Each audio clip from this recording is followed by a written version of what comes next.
माहिती माझ्या वाटलं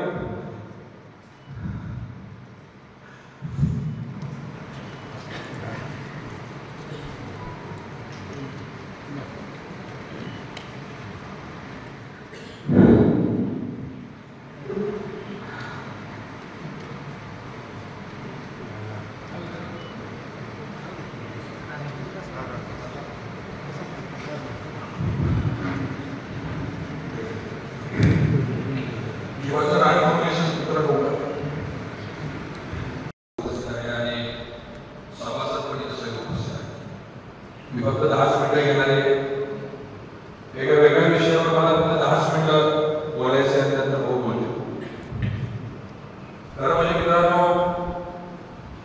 शहरच्या कारखान्याची निर्मिती झाली. खरं म्हणजे आपण ह्या गोष्टीचा मित्रांनो विचार केला पाहिजे की 20-22 वर्षापूर्वी ह्या भागातली काय परिस्थिती होती, किंवा 20-22 वर्षापूर्वी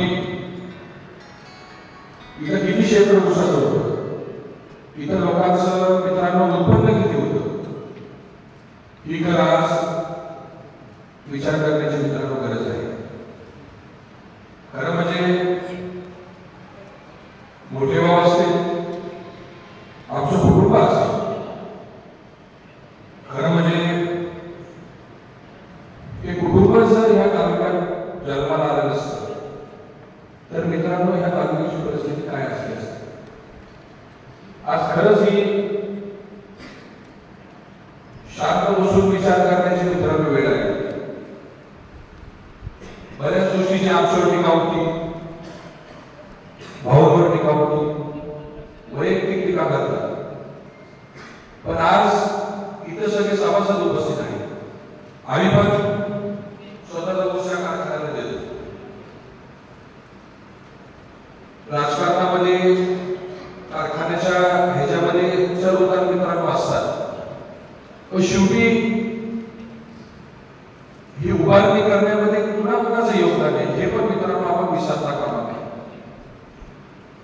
आणि मागच्या 10-15 वर्षामध्ये जी काही नवीन पिढी पुढे आली, जो काही नवीन वर्ग मित्रांनो ह्या तालुक्यामध्ये पुढे आला, बऱ्यापैकी नवीन वर्ग सुद्धा सभासद झाल्यानंतर म्हणजे मी सुद्धा ज्यावेळेस कारखान्याचं संचालक झालो 2021 ला 2020 ला, त्यावेळेस मला सुद्धा मित्रांनो बऱ्याच गोष्टी माहिती होत्या. काम करत गेलो, लोकांमध्ये आम्ही जात गेलो, लोकांमध्ये आम्ही मिसळत गेलो. बऱ्याच कारखान्याच्या अडचणी पुढे आल्या, बऱ्याच लोकांनी अडचणी निर्माण करण्याचा मित्रांनो प्रयत्न केला. मग आम्ही कधी करतो म्हणून याचं कारण असेल की समोर बसलेला जो शेतकरी वर्ग आहे, जो कष्टकरी आहे, ज्या लोकांमुळे हे सगळं मित्रांनो उभं राहिलं, तो आमच्या पाठीशी उभा असल्यामुळे आम्हाला कुठल्याही गोष्टीची मित्रांनो अडचण आली. शेवटी संस्था ही चालत राहते, पण मित्रांनो विचारायला नको हे कुठं येण्या जवळचं मित्रांनो काम नाही एवढं सगळं मोठं उभा करतो. हे घरातलं सदस्य म्हणून तुम्हाला सांगतो, मला माहिती माझ्या वडिलांनी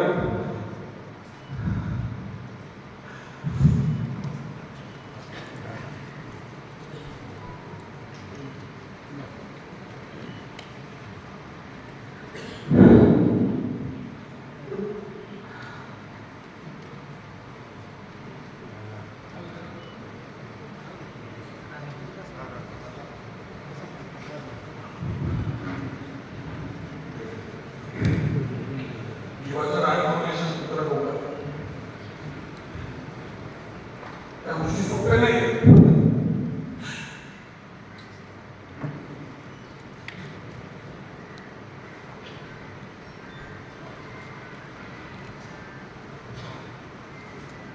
आपल्याला सगळ्या फक्त बाहेरच्या गोष्टी मित्रांनो दिसतात,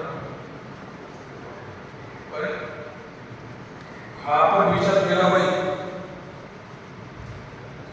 की आपण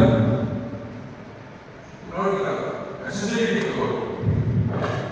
आणि हे काय वैयक्तिक स्वार्थासाठी मित्रांनो चाललेलं आहे, तुमच्यासाठी सगळं चाललेलं आहे. 10 वर्ष आपल्याला कुठलं पद नाही, पण आम्ही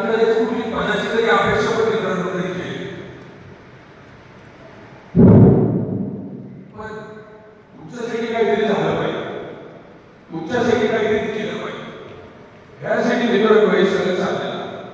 त्यामुळं मोठ्या भावाचा विचार असेल, भाऊचा विचार असेल, वडपण्याचा विचार असेल, हे विचार पुढे घेऊन आपण सगळ्या गोष्टी पुढे करतो.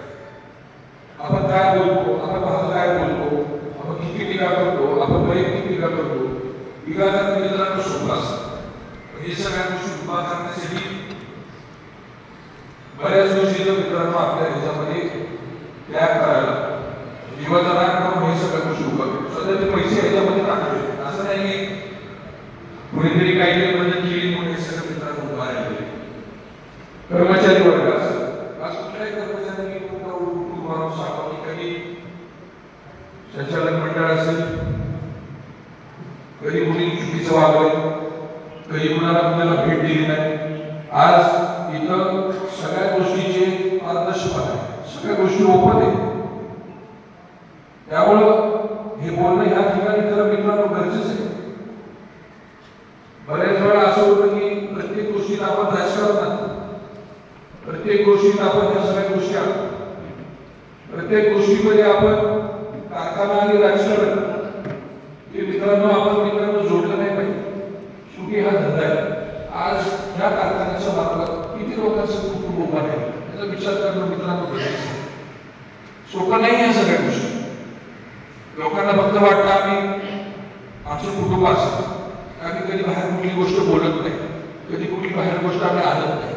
ह्याचा अर्थ नाही की आम्हाला पण वेदना होत नाही. शेवटी आम्ही पण माणसं घेतो, आम्हाला पण वेदना होतात, आम्हाला पण बऱ्याच गोष्टींचा त्रास होतो.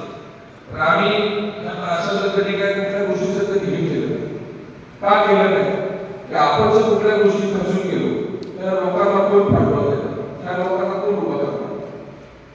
त्यामुळे हजारो मित्रांनो शेतकऱ्यांचे दिवस उभा राहिले.